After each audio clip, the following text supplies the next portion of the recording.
Greetings, everyone, all human beings. I greet you with the universal greetings of peace, and the blessings of God be upon you, or with you.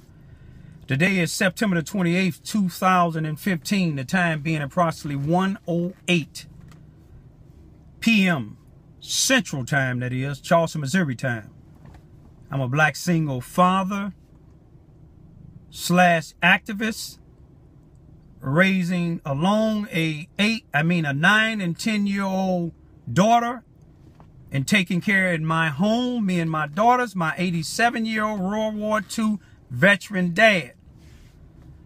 I come to you today, because so many people are attacking me for standing up for justice, for seeking justice for my two children, what happened to them in the school, and when the police illegally came in my house, taking them away, and then when DCF come in trying to take them away. All you have to do is follow me or subscribe to my YouTube videos.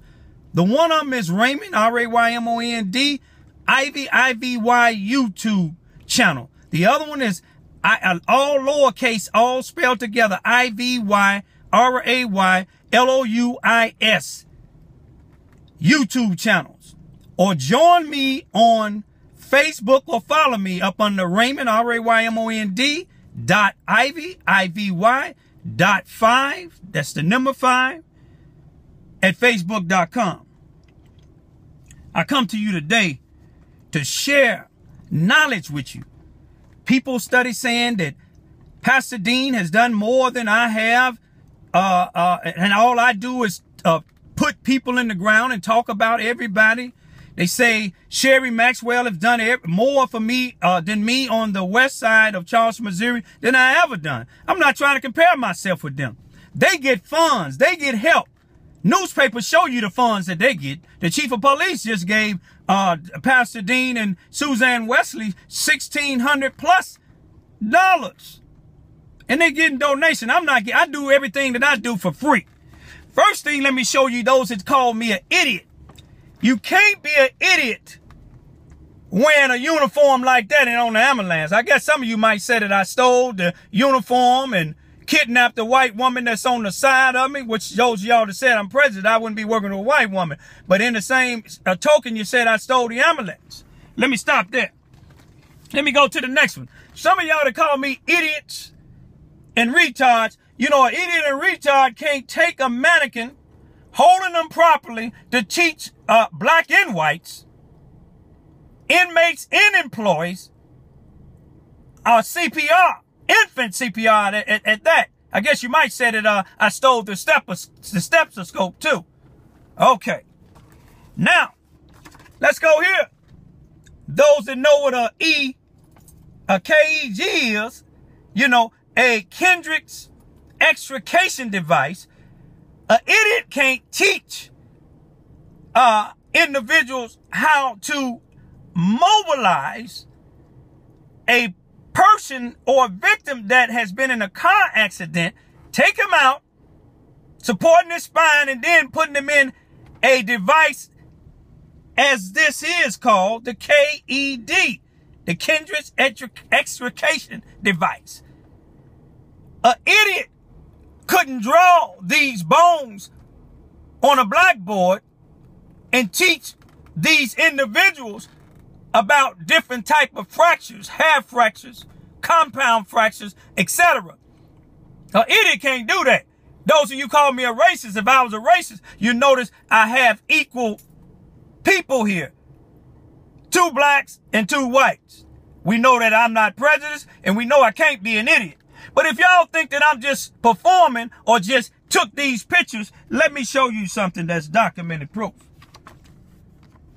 These here happen to be 2, you notice they white, 2 of the highest ranking paramedics instructors in Southern Illinois, scratching from Cairo all the way to Carbondale, Illinois. They seen it fit that I was ready, able, and willing and certified, bona fide, to become a EMT and CPR instructor. That's what that piece of paper in their hand. Hello, somebody. Now, You know, it don't make a difference if you up under the 6 or the 5. You see what I'm saying? You know, this brother was high ranking. I'm not going to say whether he up under the 6 or 5. But one thing about it, he was about unity. That's what we was about. You see what I'm saying? You didn't see us throwing no fists. Power to the people. But then, you know, united we stand. Divided we fall. You see, brothers there, we going to work it out. We from the Cabrini Green. North side. Now what I want to do is read y'all some of the poems that I used to write in the 90s to show you I just didn't start this here. The first one is called Let's Keep the Truths Alive. People up under the 6 and 5, people and folks, listen to it. Whether you got your head tilted to the right or the left, listen to this. This was back in the 90s. When a young child by the name of Dandrell Davis, everybody from Cabrini know what I'm talking about, when he was shot and killed, and his grandfather or great-grandfather was one of the most highest ranking individuals up under one of them 6s and 5s. But yet, instead of him declaring a war, him and the rest of the brothers got together. The people that y'all call gang chiefs and leaders, these are organization leaders. I done did time with most of them. I ain't saying all of them is right, but most of them I've been doing time with. You got them in the federal joints doing life because of what the ignorance that y'all out here doing. Shooting and killing up each other. They ain't about that. Let's keep the truths alive. Listen to it. I was a Muslim at the time when I did it. My name was Omar Hakim Mutakabil. Omar meant the long living. Hakim meant the wise. Mutakabil meant the independent one. Listen real closely to these poems. Everything that I read in here, I listen to current events. I listen to the news and things that happen. And everything that I put in here is actually happened. Let's keep the truths alive. I greet you with peace, my brothers under the 6 and 5. My message today is let's keep the truths alive. It's not really something hard to do as long as you don't allow the perpetrators to influence you. I'll give you a hint or a good idea. Think about the news media and the police, if you will. The news media thrives night and day, waiting for a breaking story to come their way. Just to show you some of the things they do to keep their ratings up, they tell stories that's not true. A double homicide recently happened in Cabrini Green. 2 young youths lie dead on the scene. The issue at hand concerned a domestic dispute. But the news media are saying that's the end of the troops. But the leadership in Cabrini Green immediately came on the scene under the 6 and the 5, saying, keep the peace, my brothers, because the truce is still alive. Their request was honored and the peace stood still. No more brothers hurt, no more brothers killed. Those brothers showed they were dedicated and serious about this thing. Their objective and goals was to keep peace and harmony in the Cabrini Green. Now all you brothers who say you about this truth, no matter where you at, the truth will stand if you follow the example the brothers in the Cabrini Green set. These examples are being followed in other parts of the land, but they get weak and break down whenever you allow the infiltrators to lend a hand. Look at the brothers in South Central LA. They did their own investigations, no matter what the police and the news media had to say. I hope you brothers follow me so far, because there's no drive-by shootings going on in my car. You will learn about respect, education, and unity. If you express these thoughts to each other, the truth will always be. Let me get back to the message at hand. My goal is to show you how the truth is a master plan. You can lead a horse to water, but you can't make him drink. Just like you can convey knowledge to your brothers, but you can't make them think. God gave man a will to do right or wrong. Once the knowledge or message is conveyed, they have to think on their own. When I convey my message, I attempt to break it down to the level of the brothers who happen to be around. As for this issue in Cabrini Greens, I like to straighten the perpetrators out on a few things. If those were gangbangers like the news media say, they would still be fighting and killing each other today. The news media refused to accept the fact that they lack. One of the goals of the truth is to cease the crimes concerning black on black.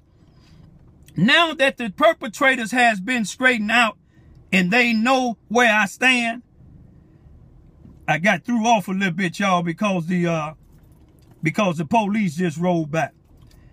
Let me continue with the message on educating my brother man. As for the police, with their so-called motto to serve and protect, they have infiltrators attempting to break the truth, knowing it has a positive effect. Richard M. Daley is a part of their plan, attempting to infiltrate the truth in the Chicagoland. He knows as long as he keeps us apart, getting him out of office will be very hard. He knows if we are all still asleep, fighting and killing each other would make our votes very weak. Just think about the 1980s when Harold Washington put together his independent plan, fighting against the Democratic machine in the Chicagoland. His organization stood tall and stayed strong, knowing keeping the infiltrators out, nothing could go wrong. That was a true sign of unity. Our beloved late brother made history. Now those same infiltrators Harold Washington fought against are the same perpetrators trying to tear down your unity fence.